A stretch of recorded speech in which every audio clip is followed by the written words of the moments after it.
¿cómo va a optar 6 años más al gobierno? O sea, nosotros como sociedad, ¿cómo podemos permitir eso? ¿Dónde está la élite de este país en el sentido griego de la palabra? No en el sentido, obviamente, despectivo de estos comunistas.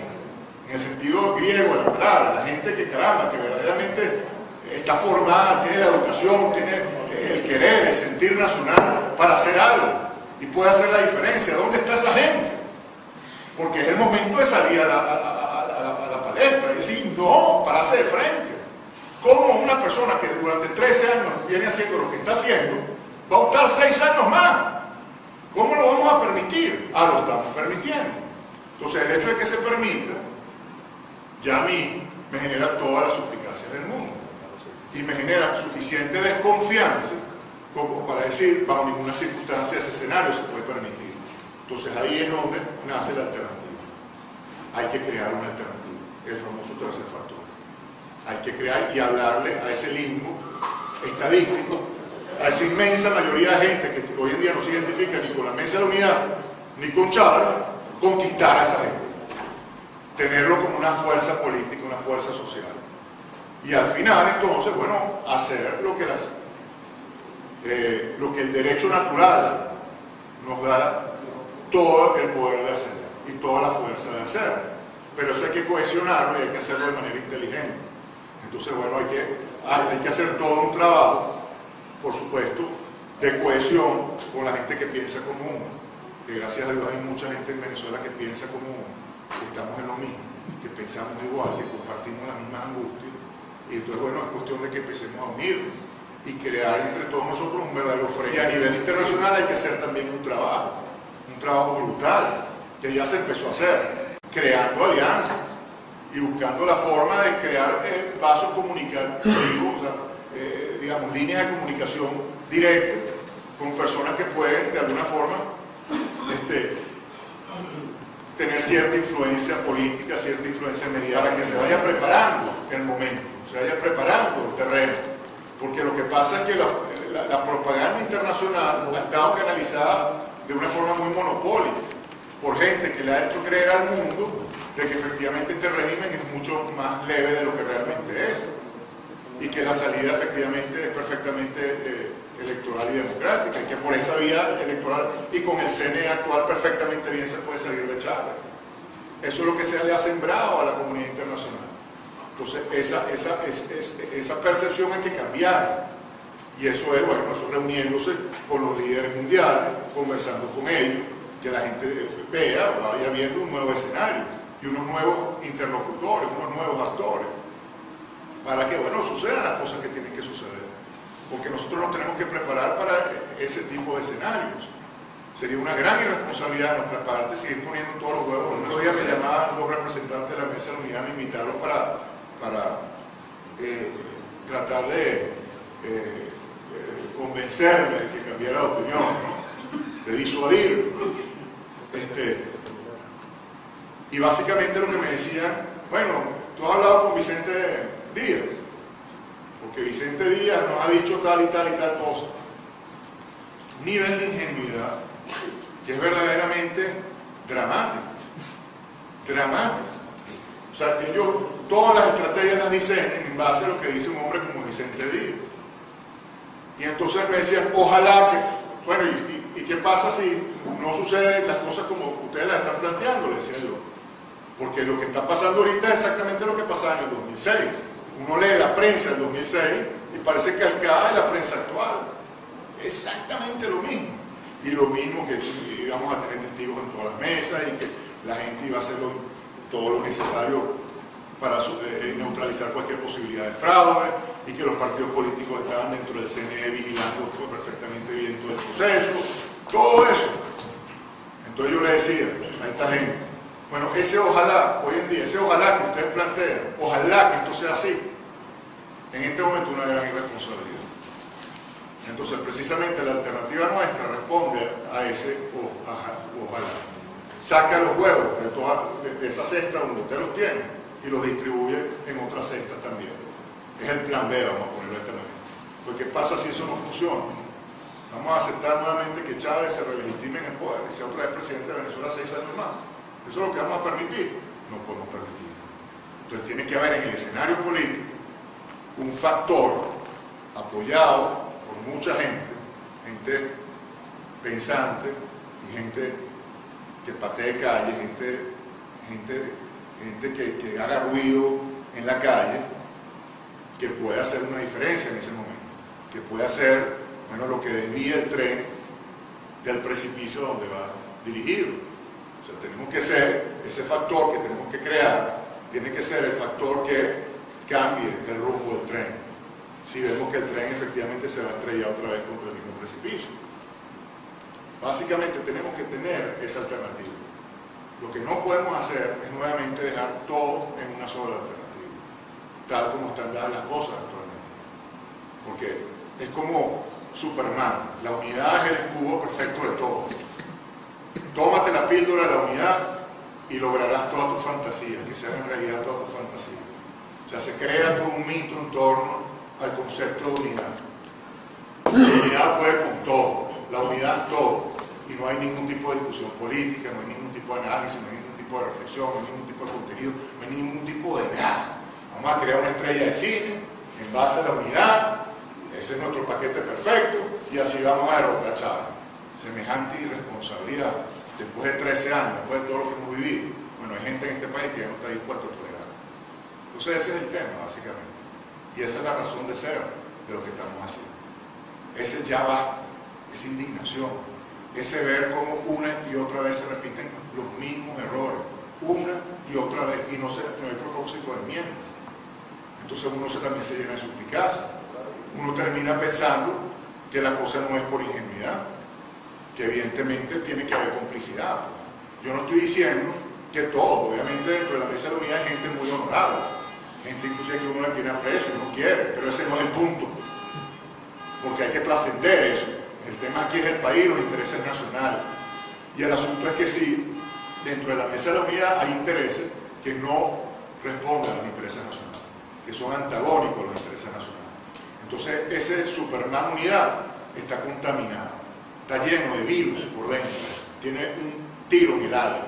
Entonces nosotros no podemos ir a un destino tan trascendental como el que nos estamos dirigiendo con un tiro en el ala. Y hay un tiro en el ala, y tenemos que reconocer que es así. Entonces, bueno, básicamente eso es lo que está pasando, y por eso hemos decidido hacer esto. Los retos son inmensos, pero pensamos que con el pasar del tiempo, cada vez esto está siendo entendido mejor. Inicialmente las primeras fases, tal como las planificamos, siempre son las más duras, porque es el tema de la resistencia natural que tiene el espectro nacional con respecto a una cosa como esta, porque vienen a la mente personajes tipo Lavarría o el Conde del Guácharo o Arias Cárdenas y todas estas cosas.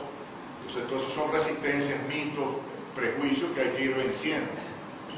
Entonces, claro, en la medida en que tengamos la posibilidad de tener el megáfono y posicionar los argumentos y poder comunicarnos con el país, eso se va a ir entendiendo, esto se va a ir entendiendo cada vez mejor. Y así es como vamos a ir logrando el apoyo de la gente, un apoyo que va a ser cada vez más poderoso. De eso estamos totalmente convencidos. De eso estamos totalmente convencidos.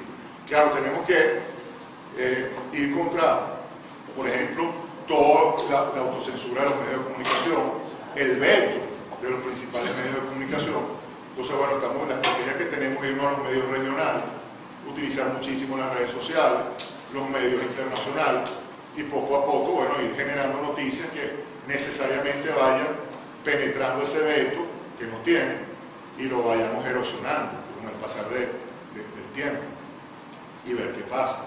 Evidentemente en el camino hay muchos otros escenarios, hay muchas otras cosas que pueden suceder, la enfermedad de Chávez, la muerte del tipo, mil cosas que cambiaría completamente todo el espectro de lo que estamos haciendo. Sin embargo, este es el plan A, pues, esta es la estrategia principal, hacer esto. Y en base a eso estamos planificando y estamos haciendo las cosas que estamos haciendo. En base a esta estrategia número 1. Obviamente tenemos considerados otros escenarios, como estoy diciendo, pero pensamos que, bueno, que tenemos que poner todo nuestro esfuerzo en hacer que esta primera estrategia, bueno, se fortalezca y empiece a tener la pegada que tiene que tener. Pero bueno, yo aplaudo que ustedes me hayan invitado y que me hayan dado esta oportunidad de hablar con ustedes, porque creo que aquí hay gente sumamente valiosa y que en la medida en que, como decía antes, que empecemos a hacer sinergias entre nosotros, vamos a tener mucho más posibilidades de éxito. Porque al final del día aquí lo que hay que tener muy claro son los intereses del país. Trascendernos a nosotros mismos, nuestros intereses muy particulares, y siempre ver los intereses del país a 20, 30, 40, 50 años.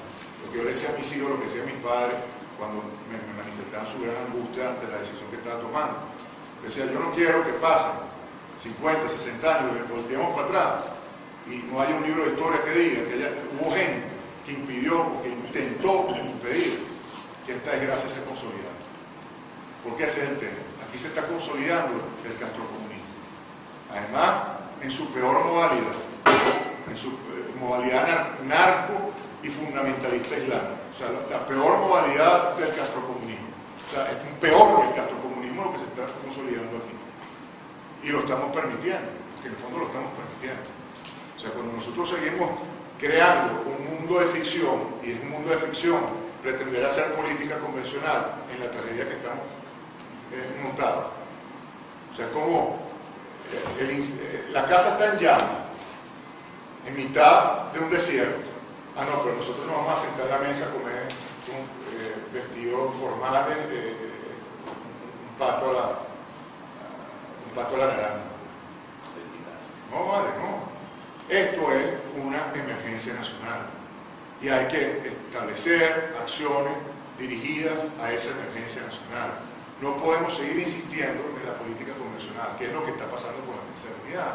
Esa es la tragedia, que ellos están pretendiendo, están forzando la realidad, están creando una realidad de ficción, que es la realidad donde yo gravito, en donde Venezuela no es Venezuela. O sea, lo que ellos le están planteando al país no tiene ningún tipo de posibilidad de tener resonancia, porque no tiene nada que ver con la tragedia que estamos viviendo. Bastó ver lo que vimos el lunes, que obviamente eso no fue un debate es cuando hay confrontación de ideas, porque cada quien parándose diciendo una declaración de deseo, y cosas que, bueno, todo el mundo sabe que se necesitan más casas, se necesita combatir la delincuencia, se necesita arreglar la infraestructura, bueno, dime algo que no sé. Entonces, ese es el tema.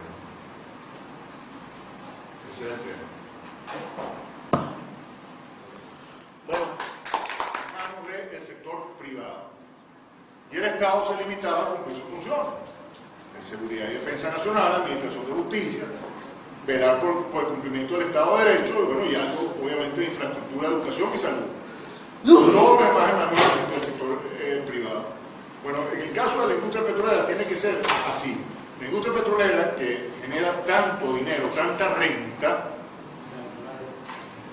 si eso no se administra inteligentemente, bueno, se generan todas las perversiones que se han generado en la economía nacional, se enferma la economía nacional. De hecho, eso tiene un nombre, la enfermedad holandesa.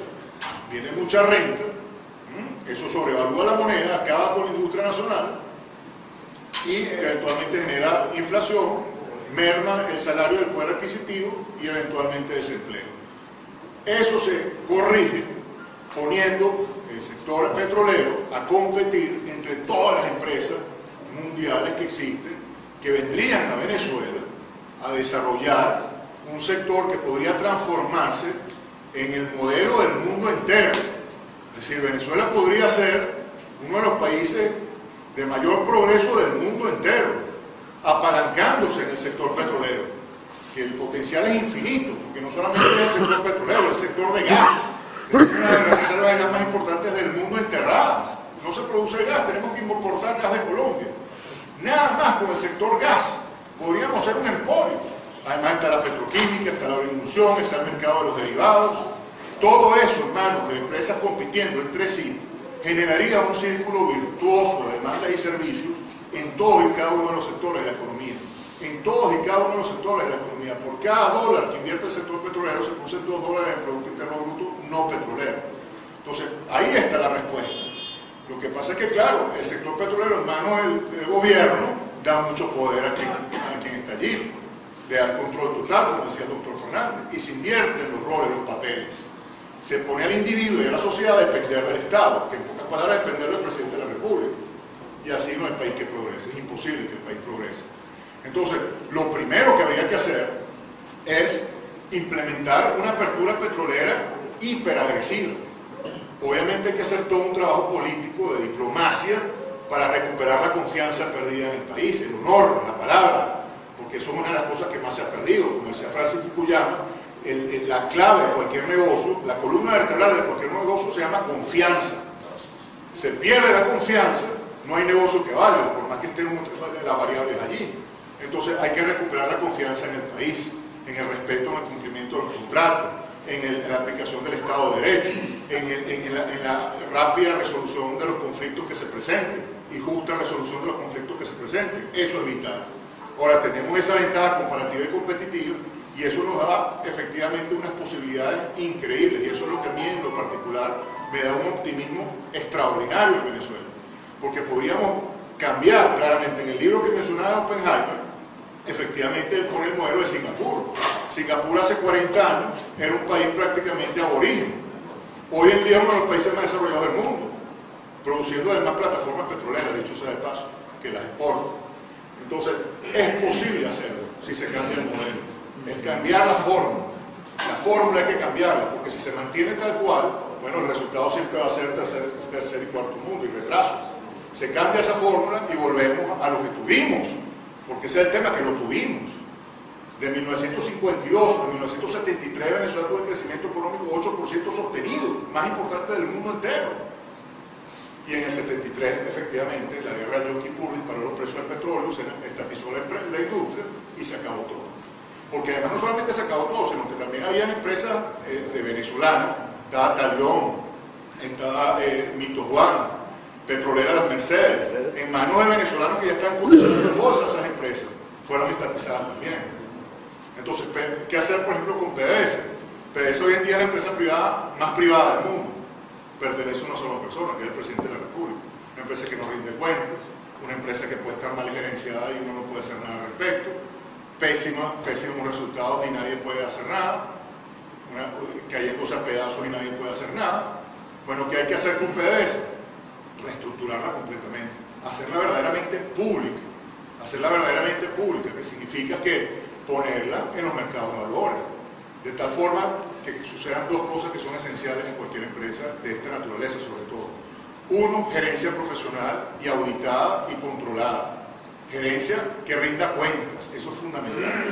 Dos, capacidad de financiamiento de sus proyectos a través de la percepción de recursos en los mercados internacionales, de tal forma de que el Estado no le quite los recursos a PDVSA, en este caso, para el gasto público corriente, mermando entonces la capacidad de PDVSA de desarrollar proyectos y por lo tanto perder competitividad. Entonces es fundamental el tema de colocarla en los mercados públicos de valores, tal como hizo Petrobras, y eso hizo toda la diferencia con Petrobras. British Petroleum, toda la diferencia.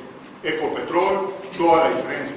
¿Cómo es posible, por ejemplo, hablando de Colombia, que hoy en día la segunda empresa más importante de Colombia haya sido fundada por venezolanos, en petróleo además, que bueno, es una empresa, Pacific Fluviales, que ya está cotizando en la bolsa de Colombia, en la bolsa de Canadá, dentro de poco va a estar en la bolsa de Nueva York, fundada con capital y gerenciada con profesionales venezolanos. Entonces, bueno, eso tiene que pasar en Venezuela. Y entonces una de las cosas que tenemos que hacer es ir construyendo esa matriz de opinión, deslastrándonos los mitos y las leyendas. Porque yo escucho a los candidatos, incluso los más jóvenes, hablando de eso, siguiendo con los eternos mitos de la empresa básica. No, que PDVSA es una empresa básica y eso tiene que quedar en manos del Estado. Eso es absurdo. Además que no existe tal cosa como empresas básicas. Existen empresas, pues. Entonces las empresas, todas las empresas son básicas, porque las empresas son las que sostienen y le dan motor económico a la sociedad, pues. Entonces hay que generar esa competitividad. Y no solamente en el sector energético, sector turístico, sector de infraestructura, en toda y cada una de las áreas importantes de la economía. Ismael Rodríguez hablaba efectivamente de la unidad, de la importancia de empujar el carro. Evidentemente, en la medida en que logremos una fuerza conjunta, la posibilidad evidentemente de tener éxito es muchísimo mayor. Pero no se puede buscar unidad por unidad. Es decir, por ejemplo, a mí me parece un gravísimo error en pro de la unidad crear alianzas con gente con la que uno no se puede aliar. Por ejemplo, El responsable de esta Maizán, que generó el genocidio laboral más trágico de este país, miles de familias venezolanas se quedaron sin empleo, sin sustento por esa bendita línea, que sigue siendo alimentada. No puede ser uno de los líderes y voceros principales de la oposición y aliado con uno de los principales candidatos presidenciales, el más joven, por cierto. Eso no puede ser. Entonces hay que buscar alianzas, efectivamente, pero con gente que tenga la capacidad de echar el país para adelante. Porque no es solamente sacar Chávez del poder, es construir una nación, es generar un renacimiento, es cambiar la dirección del país, buscar efectivamente el progreso. Eso no se puede hacer con cualquiera. Eso no se puede hacer con cualquiera y es un error pretender que sea así.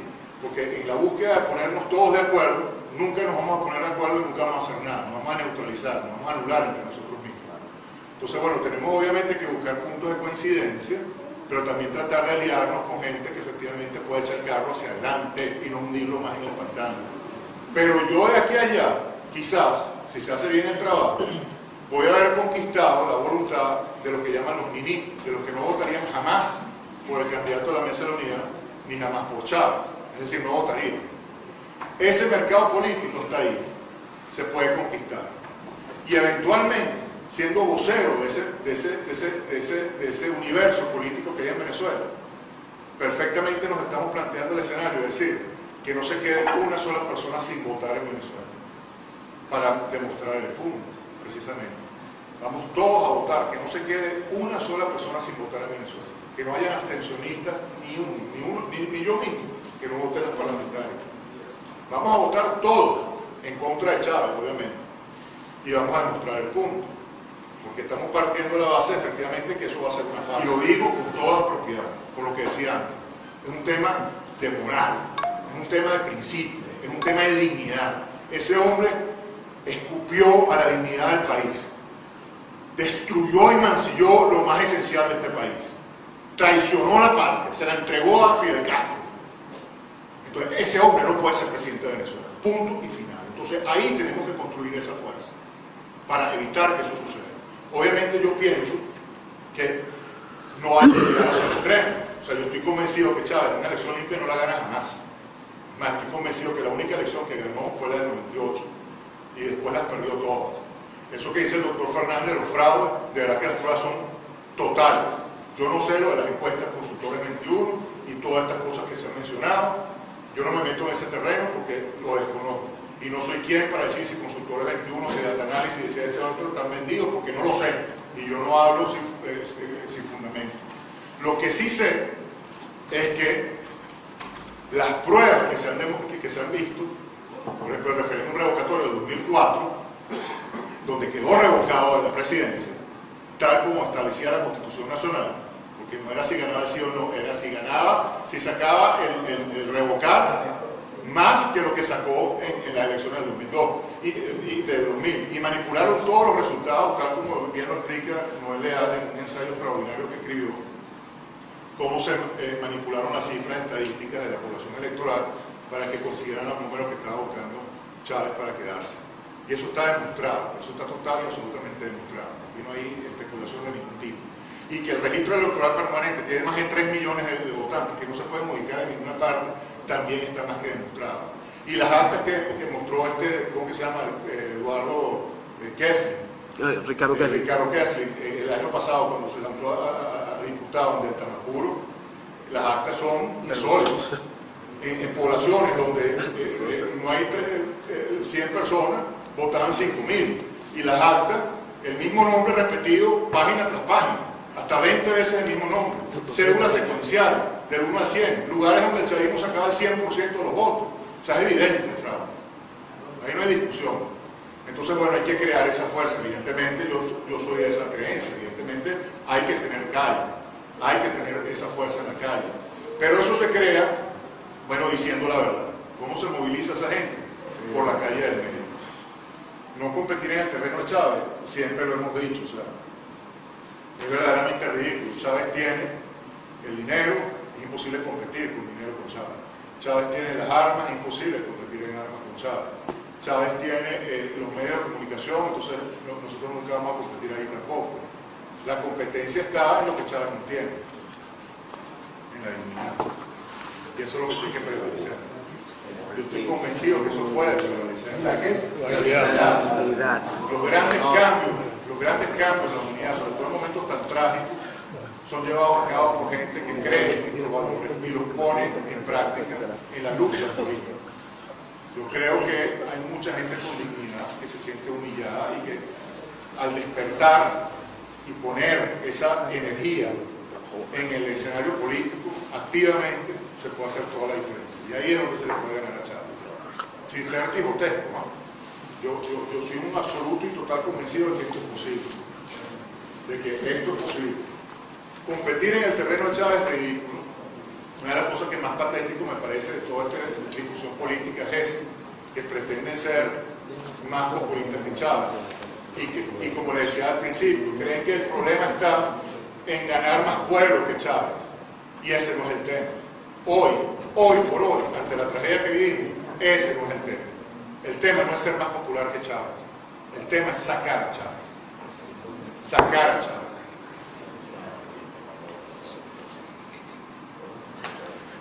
Tolerancia versus confrontación.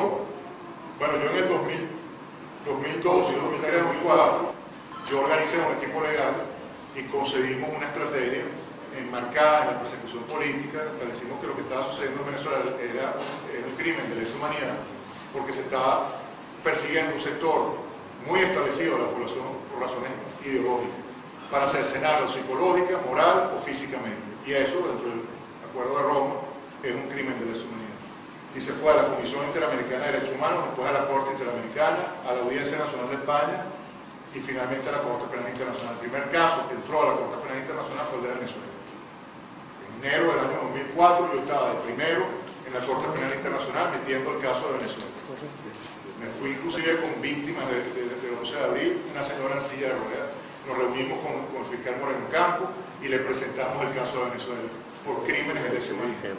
Yo pienso que hay que hacer justicia. Lo que quiero decir con eso es que yo no creo que la conciliación pase por aceptar lo inaceptable o perdonar lo imperdonable.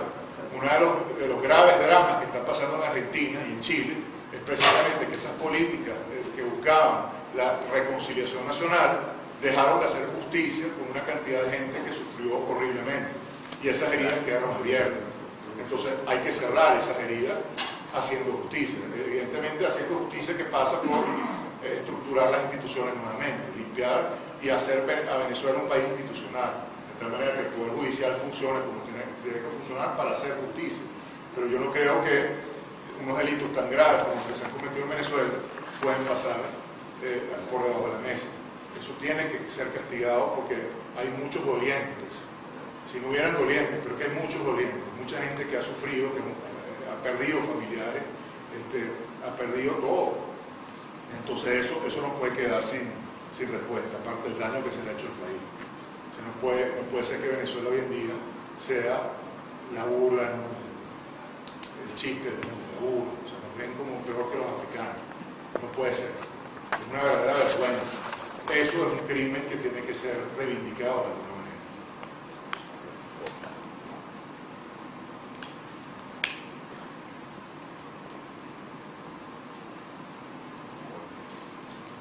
Bueno, lo del cable submarino a Cuba, yo no sé, efectivamente, eso del cable submarino yo no lo he estudiado, pero asumo que lo que están buscando efectivamente es tener un sistema de canalización de datos fluido. Lo que sí es cierto es que los cubanos tienen todo el sistema de identificación nacional controlado por ellos. A mí no me queda la más mínima duda que se están emitiendo cédulas y pasaportes venezolanos en Cuba. No me queda la más mínima duda de que todos esos cubanos votan, y votan obviamente por Chávez. Entonces, bueno, eso es parte precisamente de la razón por la que uno está en esto, porque todas estas cosas están pasando. O sea, el hecho de que todo el sistema de identificación nacional esté en manos de los cubanos ya es suficiente razón para que este hombre se tenga que ir. O sea, eso es inaceptable. Eso es inaceptable. ¿Qué país acepta eso? ¿Qué país acepta eso? O sea, es lo que yo me pregunto todos los días en mi vida. ¿Cómo podemos seguir aceptando eso? La deuda social se paga con el renacimiento, generando prosperidad, riqueza y desarrollo. O sea, yo estoy absolutamente convencido de eso. Pienso evidentemente que todo parte de la educación, la columna vertebral es la educación, pero eso es todo un tema muy complementario con una cantidad de otros temas que se tienen que aplicar como políticas públicas, ¿no? Para pagar esa deuda social. Pero básicamente la generación de oportunidades, hay que acabar con esos ranchos del Carrizo, reurbanizar, crear todo un plan de infraestructura urbanística espectacular en Venezuela, crear nuevas ciudades en Venezuela, hacer nuevas ciudades en Venezuela, tierra, y eso es formas muy contundentes de hacerlo, porque aquí no se trata de inventar la rueda de agua tibia, simplemente aplicar con mucha firmeza y con mucho liderazgo esas políticas públicas que han funcionado bien en todos los continentes del mundo. O sea, que no tiene que ver con un tema cultural, tiene que ver básicamente con un tema de liderazgo y de efectividad. Entonces se puede hacer. Bueno, basta ir a Colombia ahorita, o ir a Medellín, o sea, en Colombia ir a Medellín, o caminar por Bogotá. Hace 20 a 15 años, en Medellín uno no podía caminar después de las 5 de la tarde. Hoy en día camina a las 2 de la mañana y todas las ciudades iluminadas, los centros comerciales con las vitrinas también viendo a la calle iluminada, o sea, una cosa increíble, con firmeza, contundencia y liderazgo. Entonces yo sí creo que todo eso es posible y es parte de lo que hay que hacer en este camino que vamos a recorrer. No solamente, bueno, despertar conciencia, sino también esperanza con respecto a ese país posible que tenemos, con un nuevo discurso político, completamente alternativo a lo que tenemos, en el sentido del populismo, la demagogia y una visión de Estado con la fórmula equivocada, donde el Estado es supuestamente el productor de la riqueza. Eso es absurdo. El Estado jamás produce riqueza. Produce riqueza la creatividad, el ingenio humano. Y entonces eso es lo que hay que poner a trabajar, la creatividad y el ingenio humano, dando oportunidades y estableciendo un marco institucional que permita que eso fluya sin mayores dificultades. Muy bien.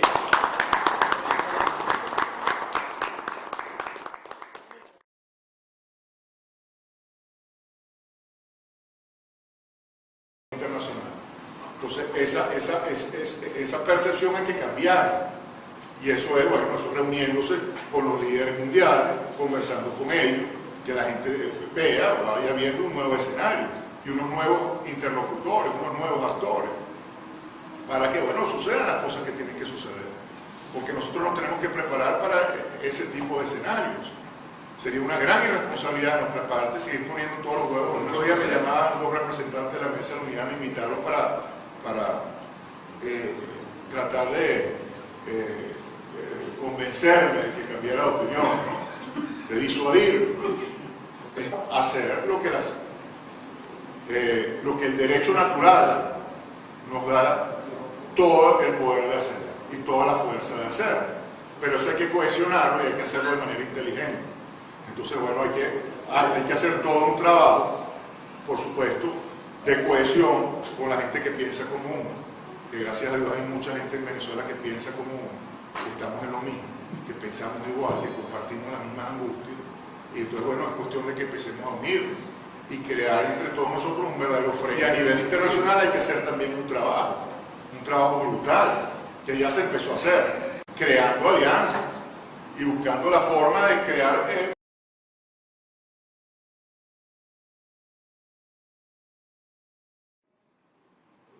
¿cómo va a optar 6 años más al gobierno? O sea, nosotros como sociedad, ¿cómo podemos permitir eso? ¿Dónde está la élite de este país en el sentido griego de la palabra? No en el sentido, obviamente, despectivo de estos comunistas. En el sentido griego de la palabra, la gente que, caramba, que verdaderamente está formada, tiene la educación, tiene el querer, el sentir nacional para hacer algo y puede hacer la diferencia. ¿Dónde está esa gente? Porque es el momento de salir a la palestra y decir no, pararse de frente. ¿Cómo una persona que durante 13 años viene haciendo lo que está haciendo va a optar 6 años más?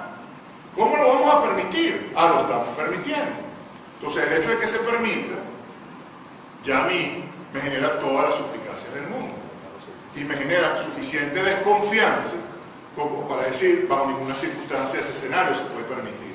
Entonces ahí es donde nace la alternativa. Hay que crear una alternativa, el famoso tercer factor. Hay que crear y hablarle a ese limbo estadístico, a esa inmensa mayoría de gente que hoy en día no se identifica ni con la mesa de la unidad, ni con Chávez, conquistar a esa gente. Tenerlo como una fuerza política, una fuerza social. Y al final, entonces, bueno, pasos comunicativos, o sea, digamos, líneas de comunicación directa con personas que pueden, de alguna forma, tener cierta influencia política, cierta influencia mediática, que se vaya preparando el momento, se vaya preparando el terreno. Porque lo que pasa es que la propaganda internacional ha estado canalizada de una forma muy monopólica por gente que le ha hecho creer al mundo de que efectivamente este régimen es mucho más leve de lo que realmente es y que la salida efectivamente es perfectamente electoral y democrática, y que por esa vía electoral y con el CNE actual perfectamente bien se puede salir de Chávez. Eso es lo que se le ha sembrado a la comunidad